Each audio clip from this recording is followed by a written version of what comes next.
চলছে বাড়িতে পৌষ পার্বণের পুজো। পৌষ পার্বণ উপলক্ষে বাড়িতে পুজো চলছে। এপাশে মা ব্যস্ত হয়ে গেছে লেবা টানা। এই লেবা টানার রেওয়াজ পৌষ পার্বণের একটা স্পেশাল ব্যাপার, তো সেটার জন্যই মা ব্যস্ত হয়ে পড়েছে।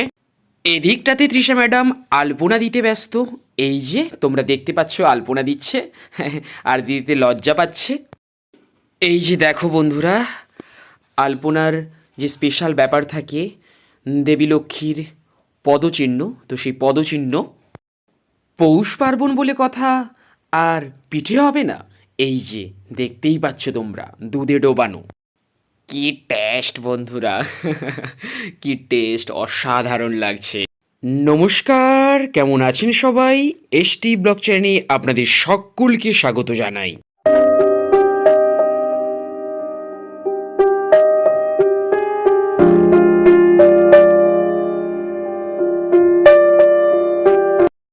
আর এখন আমি রয়েছি একটা জায়গাতে পড়াচ্ছি, মানে একটা প্রাইভেট পড়ানো রয়েছে।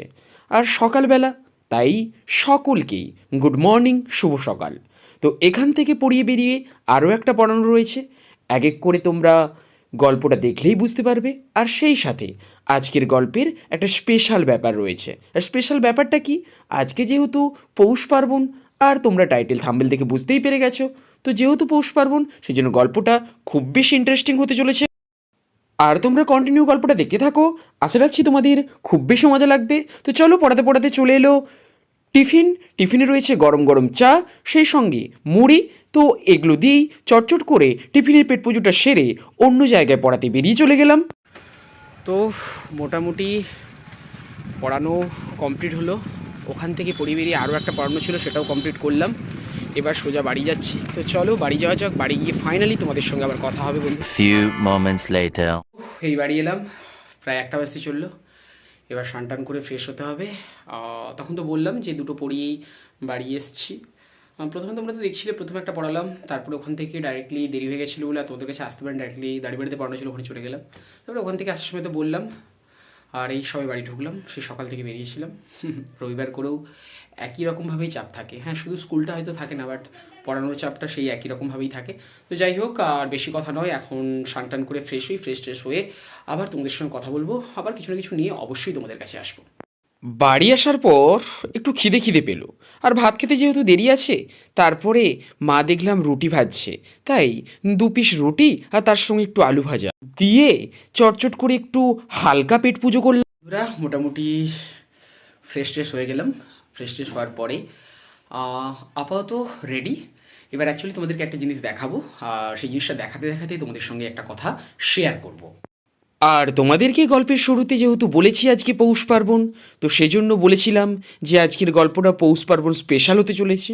তো তারই একটি ঝলক তোমাদের কাছে শেয়ার করছি। আস্তে আস্তে আরও জিনিস শেয়ার করব।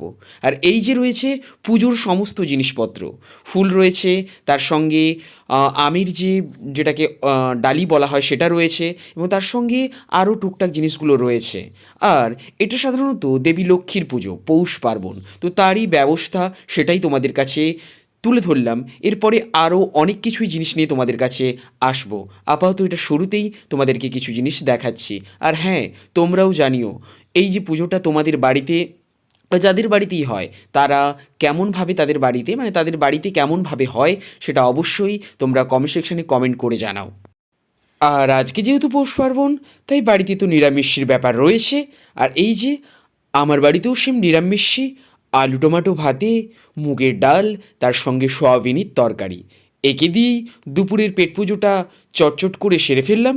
আর এখানে রয়েছে তৃষা ম্যাডাম। এই যে তৃষা ম্যাডাম আমার সঙ্গে খেতে বসছে। এইবার চলছে আলপনা দেওয়ার পালা। আর আলপনা দিচ্ছে আমাদের বাড়ির তৃষা ম্যাডাম। আমাদের ম্যাডাম দিচ্ছে, ছোটো ম্যাডাম।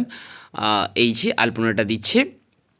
আর এখন মোটামুটি এই চালের যে ব্যাপারটা, চালকে গুঁড়ো করে মোটামুটি আলপনাটা দেওয়া চলছে। এরপরে ওখানে হচ্ছে আলতার কিছু ব্যাপার রয়েছে, আরও কিছু কিছু জিনিস তোমাদেরকে দেখাবো। আর পৌষ পার্বণের সবথেকে বড় যেটা লক্ষ্মী মায়ের পা, সেই পায়ের যে চিহ্ন বা পদচিহ্ন, সেটা দেখাবো। আপাতত আলপনাটা তৃষা ম্যাডাম দিচ্ছে, আর তোমরা জানিও ও কেমন দিচ্ছে, অবশ্যই তোমরা কমেন্ট করে জানিও। ওদিকে চলছে আলপনা দেওয়া, এখনও আলপনা দিয়ে চলছে। আর এদিকে এই যে গোল করে যেটা করা হয়েছে, এখানে হচ্ছে ওই যে দুটো দেখতে পাচ্ছ গোমই, ওই গোমই দুটো বসানো হবে। ওখানে বসিয়ে ওখানে ভালো রকমভাবে পৌষ পার্বণের একটা রীতি সেটা তৈরি করা হবে।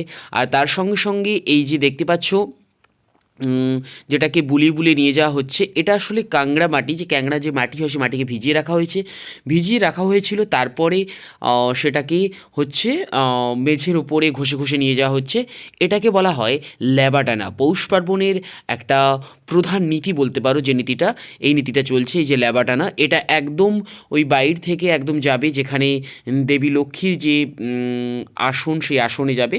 অর্থাৎ ব্যাপারটা হয়েছে, যার বাড়িতে যেখানেই দেবী লক্ষ্মীর যে আসন রয়েছে, যেটা করা হয় সেটা একদম বাইরে থেকে নিয়ে একদম মন্দির পর্যন্ত নিয়ে যাওয়া হয়, সেই রীতিটা চলছে। আর এখানে এখনও চলছে আলপনা দেওয়া, তৃষা ম্যাডাম দিচ্ছে, আর মা ল্যাবাটা টেনে টেনে একদম দেবী লক্ষ্মীর যে মেন যে জায়গা রয়েছে সেখান পর্যন্ত নিয়ে যাচ্ছে। এরপর ওই যে বলছিলাম ক্যাংড়ামাটি ভিজিয়ে যে ল্যাবাটা টানা হয়েছে, তার উপরে দেবী লক্ষ্মীর পদচিহ্ন আঁকা চলছে। আর এটাও করছে আমাদের তৃষা ম্যাডাম। এই যে মোটামুটি পদচিহ্ন আঁকা চলছে, একটা আঁকা হয়েছে, আবার এই সাইডে আঁকা হবে। হ্যাঁ, হয়তো ওই ল্যাবাটা থেকে বেরিয়ে যাচ্ছে পাটা, তো ওটাকে আবার ও কারেকশান করে মোটামুটি একদম ঠিকঠাক জায়গাতে নিয়ে এসেছিল। তো আপাতত করছে। আর তোমাদের এই দেবী লক্ষ্মীর যে পদচিহ্নের যে পুরো ব্যাপারটা, সেটা তোমাদেরকে একটা সুন্দর সিনেমেটিক শটের মাধ্যমে দেখানোর চেষ্টা করছি। আর দেখতে দেখতে তোমরা এটাও জানাবে যে এই যে পদচিহ্নর যে ব্যাপারটা ল্যাবার ওপরে কীরকম লাগছে, অবশ্যই তোমরা কমেন্ট কমেন্ট করে জানাবে। আর তোমাদের বাড়িতেই ল্যাবা টানার রীতিটা কীরকম হয় বা কীরকম থাকে, সেটাও তোমরা কমেন্ট সেকশানে কমেন্ট করে জানাবে।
এই যে বন্ধুরা দেখতে পাচ্ছ, অলরেডি কিছু ফল আর তার সঙ্গে চিড়ে মোটামুটি রেডি হয়েছে। এখানে ফুল রয়েছে।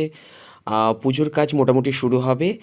তারপরে বেশি করে আরও ফল টল কেটে তখন আলাদা করে প্রসাদ বানানো হবে। এখন অল্প স্বল্প করে জাস্ট পুজোটা করে নেওয়ার জন্যই ব্যবস্থাটা করা হয়েছে। শুরু হয়ে গেল বন্ধুরা পুজোর কাজ। মা পুজোর কাজে বসে পড়েছে, পুজো করছে।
পৌষ পার্বণ মানে পিঠের তো একটা স্পেশাল ব্যাপার থাকে, তাই না বন্ধুরা?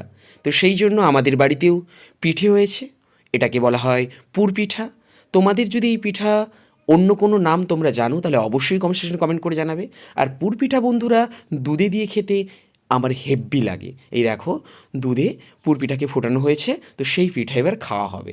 আর সত্যি বন্ধুরা হেব্বি লাগে। তোমাদের দুধে দেওয়া পুর পিঠা কেমন লাগে অবশ্যই কমেন্ট সেকশনে কমেন্ট করে জানাও। আর এই যে বন্ধুরা এবার আমি পিঠা খাওয়া চালু করলাম, আর সত্যি বলতে হেব্বি লাগছিল। আর দুধে দেওয়া তো একটা স্পেশাল ব্যাপারই থাকে। তো যাই হোক, পিঠা খেতে খেতেই আজকের গল্প শেষ করব, পৌষ পার্বণ স্পেশাল গল্প। যদি তোমাদের গল্পটা ভালো লেগে থাকে অবশ্যই একটা লাইক করে জানাবে, আর কেমন লাগলো কমেন্ট করে জানাবে। আর কমেন্ট করার সময় এটা বলবে পুরো গল্পটার মধ্যে কোন পোর্শনটা তোমাদের সবচেয়ে বেশি ভালো লেগেছে। আর যদি চ্যানেল নতুন হয়ে থাকো অবশ্যই চ্যানেলটিকে সাবস্ক্রাইব করে আমার পাশে থেকো, যাতে তোমাদের সামনে ছোটোখাটো গল্প নিয়ে খুব তাড়াতাড়ি হাজির হতে পারি। তো চলো সবাই চটচট করে সাবস্ক্রাইবটা সেরে ফেলো। আর আবার আগামীকাল নতুন একটি গল্প নিয়ে তোমাদের কাছে হাজির হব। ততক্ষণের জন্য তোমরা সুস্থ থেকো, ভালো থেকো। Good night, tata and good bye.